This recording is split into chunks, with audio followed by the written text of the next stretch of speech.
ఎవరి లిస్ట్ లో లేని అప్పులు వాడు ఇలా ఫాలో అవుతున్నారు? బైక్ ఏ లేదు, నడిచి వెళ్తున్నారు, హెల్మెట్ ఎందుకు సార్? రే, ఇది నడిచి వెళ్ళడానికి పెట్టుకున్న హెల్మెట్ కాదురా, కొందరు అప్పులు వాళ్ళ నుంచి తప్పించుకోవడానికి పెట్టుకుంది.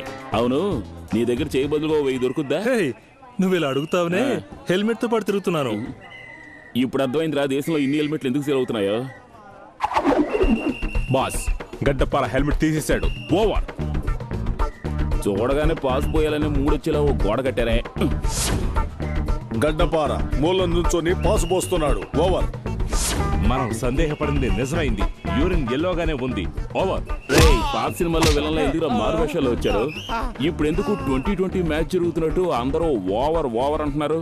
నన్నెందుకు ఫాలో అవుతున్నారా? మన ఊర్లో నువ్వు వడ్డీకి తీసుకున్న వాళ్ళ లెక్క ఎంతో తెలుసా? ఈ రోజుతో 236. వాళ్ళందరూ కలిసి నిన్ను ఫాలో చేయమని మా నలుగురిని ఏర్పాటు చేశారు. అందుకే ఫాలో చేస్తున్నాం. ఒరే బుర్రలేని జోకర్ వెదవల్లరా, నన్ను ఫాలో అవడం వల్ల మీకు 10 పైసలు ప్రయోజనం లేదురా. అదే గాయత్రి ఇంటికి వచ్చే పెళ్లి కొడుకుని తరిమేస్తే మీకు క్యాష్, నాకు గాయత్రి. ఓకేనా? ఐడియా మాత్రం బాగానే ఉంది. పెళ్లి చూపులకు వచ్చేవాడిని భయపెట్టి పంపించే, కానీ ఇంట్లో చూపించడానికి డమ్మీ పెళ్లి కొడుకు కావాలి కదా. పెళ్లి కొడుకు అంటే నాలా ఫస్ట్ హీరోలా లేకపోయినా కనీసం సెకండ్ హీరోలో అయినా ఉండాలరా. అటువంటి వాడు ఎవడైనా ఉన్నాడేమో చూడండి. అడుగు, డబ్బు లెక్క పెడుతున్నాడే వాడు. ఓకేనా? వాడి పేరు రాజా. డబ్బు కోసం ఏదైనా చేస్తాడు. దొరికాడ్రా second hero. Hi second hero, I'm first hero. నాతో 10 నిమిషాలు రాగలరా? తన్నులు తింటావు పోరా. 10,000 ఇస్తాను. అన్నా చెప్పన్నా, ఏం చేయాలి? ఏంటి అన్నా అనేసాడు? నాతో ఇంటికి రావాలి, ఓ ఫిగర్ ని చూడాలి. పిల్లని ఎత్తుకెళ్ళి రేప్ చేయాలన్నా? అదంతా ఏమవుతూ, ఆ పిల్లని చూసి బాలేదు అనాలి. బాగోలేదు మరి సింపుల్ డైలాగ్ గా ఉంది అన్నా. నీకేరా అది డైలాగు, నాకు అదే లైఫ్. నమస్కారం. నమస్కారం. నమస్కారం బాబు. ఈయనే ఆ డమ్మీ పెళ్లి కొడుకు, ధర్మపురం పెళ్లి కొడుకు. ఏంటి బాబు మీరు ఒక్కరే వచ్చారు? అమ్మా నాన్న వాళ్ళిద్దరూ ఐర్లాండ్ లో ఉన్నారు.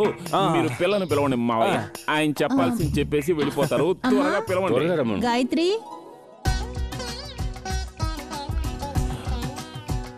బాగాలేదు చెప్పు. అలా ఉమ్మేస్తే ఎంత ఇస్తావు? 50,000. 50,000? అలా గట్టి కొడితే 1 లక్ష ఇస్తారు. కొట్టు. 1,00,000 రూపాయలా?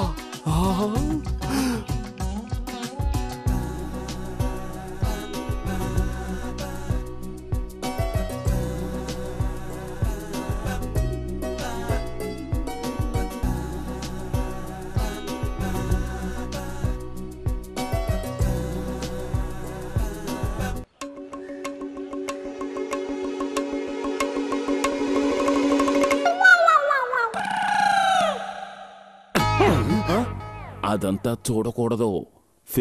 ఫేస్ చూసి మాట్లాడు. సరే.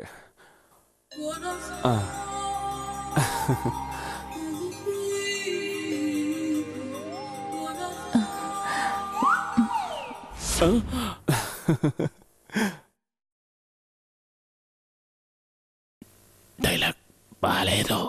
అమ్మాయి నాకు నచ్చింది.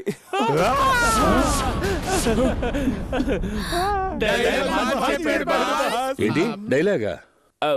అదేం లేదు మావయ్య, అమ్మాయిని వర్ణించి ఒక కవిత రాసిచ్చాను, అది మార్చి చెప్పేశాడు. రేయ్, 1కి 10,000 సార్లు ఆలోచించుకుని మంచి సమాధానం చెప్పరా. 1,00,000 సార్లు ఆలోచించినా ఎటువంటి మార్పు లేదు. ఈ అమ్మాయిని చూడండి బాస్. కాకినాడ కాజా, కలకత్తా జాంపండు, ముంబై హల్వా, తణుకు చెరుకు ముక్క, మొత్తానికి ఇదొక తిరుపతి లడ్డు. లడ్డా? దాని మొహాన ఏమైనా జీడిపప్పు ఎలకలు అతికించున్నాయా? రే ఊరుకోరా. ఏంటి రానా? అమ్మాయే కాదండి, చురుకైన నాన్న. వీడా? చక్కని చుక్కలాంటి అమ్మ. ఎన్నేళ్ల క్రితం? ఒక్క ముక్కలో చెప్పాలంటే చిన్నతనంలో తిరణాల్లో తప్పిపోయిన మా మామయ్య కుటుంబాన్ని అచ్చు గుద్దినట్టుగా ఉన్నారు. అచ్చు గుద్దినట్టు ఉండడానికి ఇదేమైనా దొంగ నోటు అనుకున్నావా? నువ్వు మాట మార్చి మాట్లాడుతున్నావు. వెళ్ళి నీ పేరెంట్స్ ని తీసుకురా. పొమ్మంటే పోతాను. వెళ్ళడానికి ముందు నీ గురించి కూడా ఒక ముక్క చెప్పేసి వెళ్తాను. తీసుకున్న డబ్బుకి ఇప్పుడే పని చేస్తున్నావు. చెప్పు.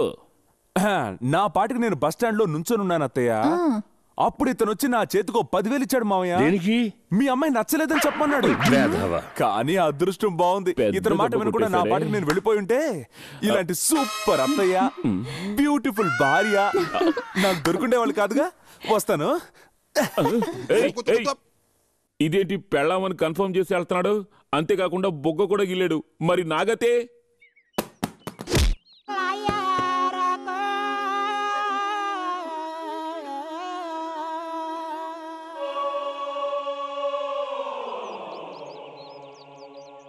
చెప్పు తెగుతుంది.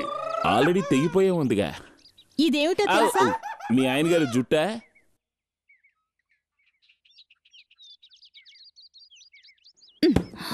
తెలుసు గాయత్రి, ఎన్నటికీ ఈ భావం నువ్వు వదిలిపెట్టవని నాకు తెలుసు.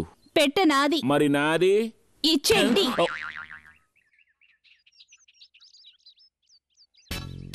వెళ్ళిపోవద్దు గురువా, ఈ ఇంటిని వదిలి వెళ్ళిపోవద్దు. నేనెందుకు వెళ్ళిపోతాను? వెళ్ళగొట్టారా? హాయ్. అయ్యో, బ్యాగ్, బ్యాగ్, అయ్యో, దొంగ, అయ్యో. ఏమైంది గాయత్రి? బాబా, ఆ రోజు పెళ్లి చూపులకు వచ్చాడే, అతను నా బ్యాగ్ లాక్కుని వెళ్ళాడు. రాస్కెల్, ఫస్ట్ హీరో నేనుండగా సెకండ్ హీరోకి నువ్వు చదివించావుగా. ఇప్పుడు చూడు నీ బ్యాగ్ లాక్కుపోయాడు. ఇక మీద